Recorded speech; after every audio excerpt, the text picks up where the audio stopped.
Bonjour à tous, merci d'être encore là aujourd'hui. J'aimerais commencer par vous poser quelques questions. Ça vous est déjà arrivé de vous occuper de quelqu'un, des courses, des comprimés, de l'emmener au rendez-vous et d'être au rendez-vous? Si oui, peut-être que vous êtes ou vous étiez un proche aidant. Dans cette grande famille, il existe une catégorie qu'on appelle les jeunes proches aidants. C'est des jeunes de 15 à 30 ans qui vont s'occuper d'un proche non rémunéré, non qualifié, pour des services de santé de manière temporaire ou permanente. Et c'est une population inconnue, méconnue, tellement qu'en 2018, selon Statistique Canada, 1 jeune sur 5 de 15 à 30 ans était un proche aidant sur notre territoire. Et parce qu'une expérience est soudainement plus humaine, avec un visage, je vous présente ma babushka, pour qui moi j'ai été une jeune proche aidante de mes 14 à 20 ans, qui m'a donné la passion d'aller en médecine.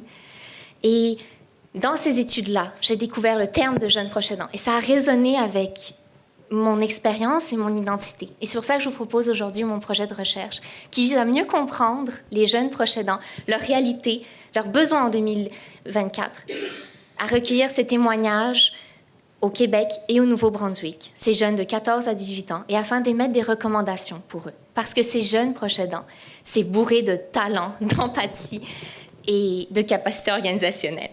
Mais lorsqu'ils sont moins bien accompagnés, quand ça dépasse leurs compétences, on constate des conséquences désastreuses sur leur santé mentale et physique, décrochage scolaire, dépression. Mon projet vise à contribuer au mouvement afin d'améliorer nos interventions, nos soins de santé envers ces jeunes, en honorant leur courage et leur générosité. Parce que la jeune proche aidance, c'est un exemple de solidarité transgénérationnelle et un investissement pour notre société. Merci à tous, merci à mes collègues. Allô, merci pour la présentation. Tu as parlé qu'il fallait un peu aider les proches aidants, mais qu'est-ce qu'il y a déjà en place pour aider les jeunes proches aidants? Puis, s'il n'y a pas grand-chose, qu'est-ce qu'on pourrait faire pour améliorer en tant que société? C'est une très, très belle question, puis je pense que ça va me propulser à comparer un peu ce qui est fait ailleurs aussi. On n'est pas en chef de file, justement. Le chef de file, c'est le Royaume-Uni, qui propose plein de propositions qui va jusqu'à des soins intégrés entre le proche et le proche aidant pour l'intégrer, des approches scolaires, des approches psychosociales et des approches avec des appels téléphoniques, des lignes spécialisées pour les jeunes proches aidants au Royaume-Uni 24 heures sur 24. Donc ça, c'est ce qui est fait ailleurs. Ce qui est fait chez nous, on a certains organismes qui vont être, comment dire, il y en a, c'est que ça dépend de la province. Donc, par exemple, si je prends le Nouveau-Brunswick, il y a à ce jour aucun organisme, aucune aide qui est offerte aux jeunes proches aidants. Il y en a une nouvelle qui est en train de sortir. On va d'ailleurs les rencontrer en décembre 2024 pour voir comment on peut collaborer ensemble. Au Québec, il existe le regroupement de la proche aidance et en fait, ils ont une section pour la jeune proche aidance qui est depuis quelques années en vogue, mais on n'a aucune politique, aucune reconnaissance légale envers les jeunes proches aidants au Québec et au Canada, comparativement à d'autres pays, notamment le Royaume-Uni. Puis dans le cas du Nouveau-Brunswick, si je peux me permettre, je pense que ça peut être encore plus lourd parce qu'ils ont une politique différente de la nôtre ici pour l'hôpital à la maison. Oui. Il y a on a accès là-bas, corrigez-moi si je me trompe, mais on peut carrément avoir l'hôpital à la maison, donc les services médicaux à domicile avec les instruments, la technologie, le lit à la maison. Donc, s'il y a un jeune proche aidant qui est là, tout ça retombe sur lui. En fait, l'hospitalisation à domicile est possible également. Il y a de plus en plus d'hôpitaux qui l'offrent, notamment, par exemple, en psychiatrie, il y a eu des initiatives dans les dernières années.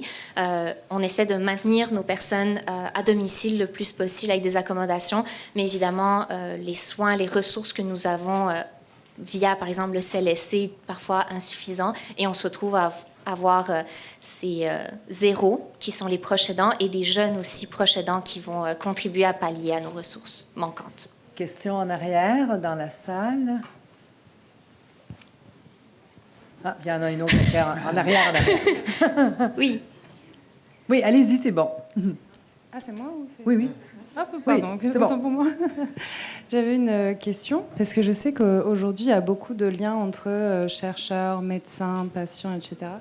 Est-ce que vous ou d'autres personnes que vous connaissez qui sont proches aidantes peuvent assister, par exemple, à ces réunions entre patients, chercheurs, médecins et proches aidants? Donc, est-ce que votre question est par rapport au milieu clinique ou au milieu de la recherche?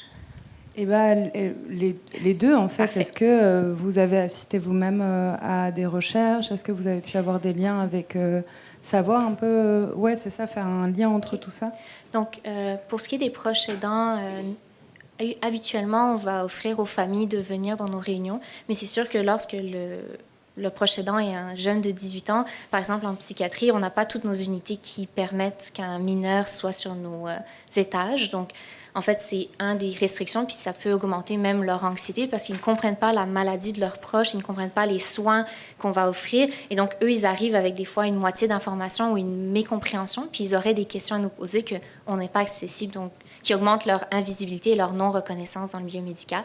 Au niveau de la recherche, j'ai la chance d'avoir 2 patients partenaires, un au Québec et un au Nouveau-Brunswick, qui m'aident à créer en fait ce projet de recherche. Et on est en train d'essayer d'en voir une autre pour avoir quelqu'un de mineur parce qu'on n'avait pas trouvé à l'époque de la création de ce projet. Et pour ce qui est des initiatives en dehors du mien, je sais qu'actuellement, l'Observatoire de la proche aidance effectue un projet de recherche gargantuesque sur la jeune proche aidance. Donc, j'ai vraiment hâte de voir leurs résultats puis voir leur méthodologie également. Question au fond maintenant. On arrive, on monte, on y va, tranquillement. Mais sûrement. Merci beaucoup. C'est super intéressant. J'adore ce sujet-là. Moi, c'est plus la curiosité. C'est quoi les différences majeures du point de vue de la personne aidée entre avoir un jeune proche aidant et un proche aidant adulte? Est-ce qu'il y a des différences? Est-ce que ça a un impact psychologique différent? Excellente question. Ce qui est vraiment intéressant dans la littérature en général, c'est vraiment qu'on décompose ce qui est un jeune proche aidant de ce qui ne l'est pas. Puis la définition d'un proche aidant et d'un jeune proche aidant change. En fait, c'est une hétérogénéité, donc une grande variation dans la définition même de la jeune proche aidance, où des fois on incorpore des adultes, des fois juste des mineurs, donc on a du mal des fois à déterminer. Ce qu'on constate quand on prend les jeunes proches aidants avec des 18-30 ans et des moins de 18 ans, c'est plutôt leur capacité, notamment physique ou justement prise décisionnelle qui va changer. Mais je n'ai pas un article en tête spécifiquement sur les grandes différences pour le vécu de la personne aidée. C'est plus des comparatifs qui ont été faits. Cette dernière, ça va être la dernière question de la compétition. J'ai une question Allez-y. bonus. Oui, question bonus avant que l'on... Oui, c'est bon, allez-y. Super présentation. J'ai beaucoup aimé l'image. Elle m'a beaucoup parlé, en effet. Pour rebondir un peu sur la question qu'on vient tout juste de te poser, est-ce que, je vois que votre projet se concentre beaucoup sur les jeunes proches aidants, est-ce qu'il y a déjà des initiatives qui sont mises en place pour donner les ressources et les outils aux adultes proches aidants ou aux vieux proches aidants? Oui, en fait, il y en a quelques-unes. En fait, la pandémie a propulsé quelque chose de positif. Il y a eu le plan d'action de la proche aidance au Québec qui a été fait et il y a eu beaucoup de recommandations qui ont été émises gouvernementales pour justement aider les proches aidants. Puis en fait, il y en a 2 qui sont pour les jeunes proches aidants où on incorporait les jeunes adultes et les adolescents. D'où pourquoi ça commence ce mouvement-là, justement, de les reconnaître. Les différentes aides qu'un proche aidant peut avoir de nos jours en 2024, puis peut-être j'en oublie, c'est beaucoup, il y a une aide financière, il y a des aides, notamment au niveau de l'impôt, des taxes. Il peut y avoir des congés spécifiques pour les proches aidants.